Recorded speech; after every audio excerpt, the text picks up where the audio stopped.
sends powerful message to all Nigerian leaders, and look at what he asked them to do to save Nigeria.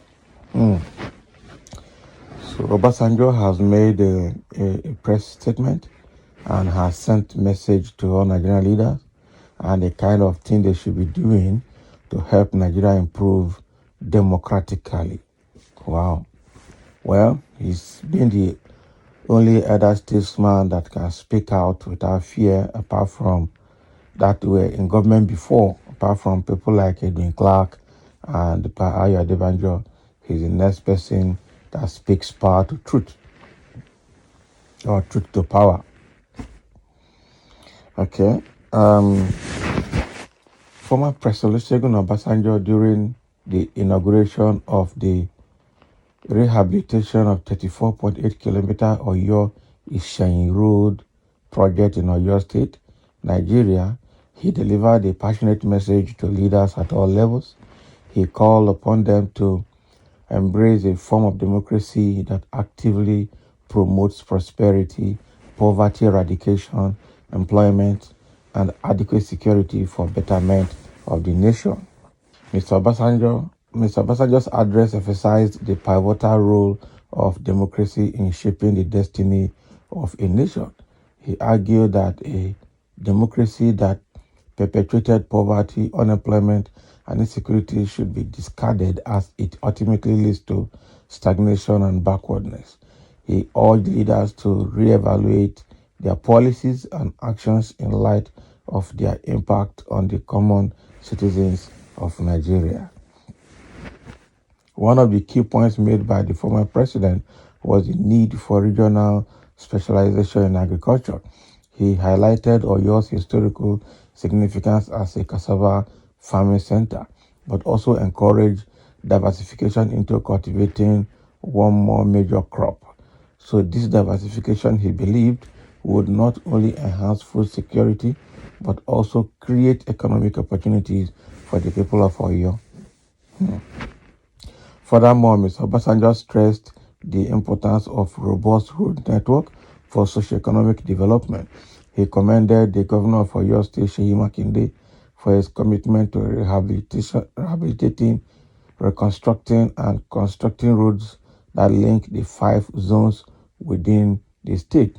He firmly believed that such infrastructure projects were essential for driving progress, and urged residents to support Governor Makinde's effort to develop state's economy. In his welcome address, Governor Makinde reaffirmed his administration's commitment to connecting all 5 zones within Oyo State, aiming to mitigate rural-urban migration, and he assured the public that his government would expedite the completion of all ongoing road projects and patronize the rehabilitation of internal roads to improve the overall transportation network in the state. The rehabilitated Oyo Ishayin Road, which was awarded in 2001 at a cost of 8.4 billion naira to Copec Construction Limited, stands as a testament to the government's dedication to improving infrastructure. This project, alongside others, symbolizes the ongoing transformation and development effort within Oyo State under Governor Makinde's leadership. Wow. So the call by former President Olusegun Obasanjo for leaders to embrace a democracy that prioritizes the welfare and prosperity of the people resonates deeply with the challenges faced by Nigeria. His words served as a reminder that the true measure of a nation's progress lies in the well-being of its citizens. Additionally, the commitment of Governor Seyi Makinde to infrastructure development and regional connectivity signifies a positive step towards achieving the goals outlined by Mr. Obasanjo, fostering a brighter future for Oyo State and Nigeria as a whole. So this is exactly what People Gazette actually published, and this is the the inauguration of the Ishayin Road, 88.4 kilometer thereabout, that was awarded by Seyi Makinde to Copec Construction Company. Okay, 34.8-kilometer road. And it was just being inaugurated, and it started since 2021. So this is a very good progress in Oyo State by Seyi Makinde of People Democratic Party.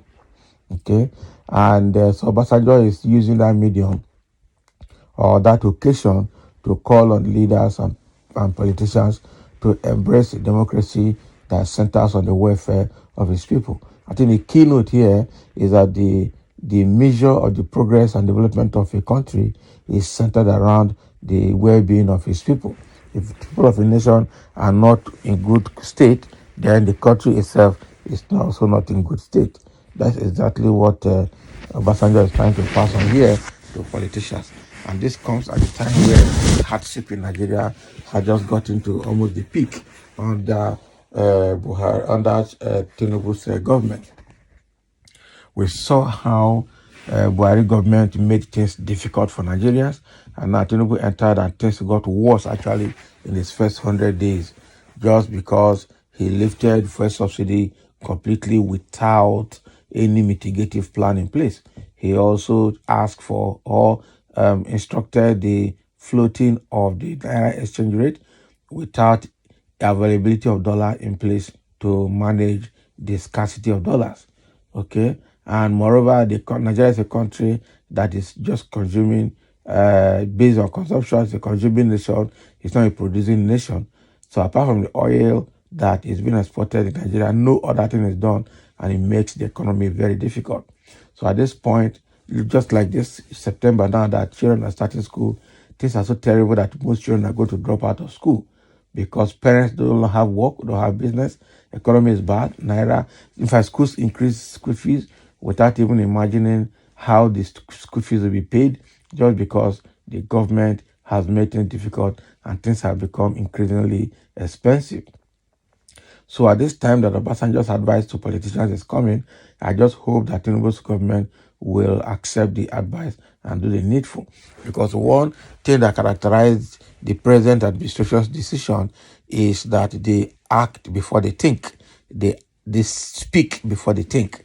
And so at the end of the day, you see them trying to embark on damage control to be able to manage the effect of what they have spoken or what they have said or what they have done without without thinking, without having mitigation in place. It's a very terrible situation that Nigeria is finding itself. Obasanjo has now spoken that they need to think very well before they act.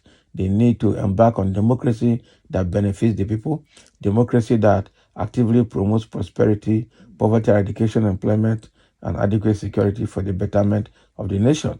That's the kind of democracy that people should embark on or should maintain, not the democracy that brings hardship to people, that makes very few politicians extremely rich and leave greater number of the population of the country impoverished and left in penury and in pains.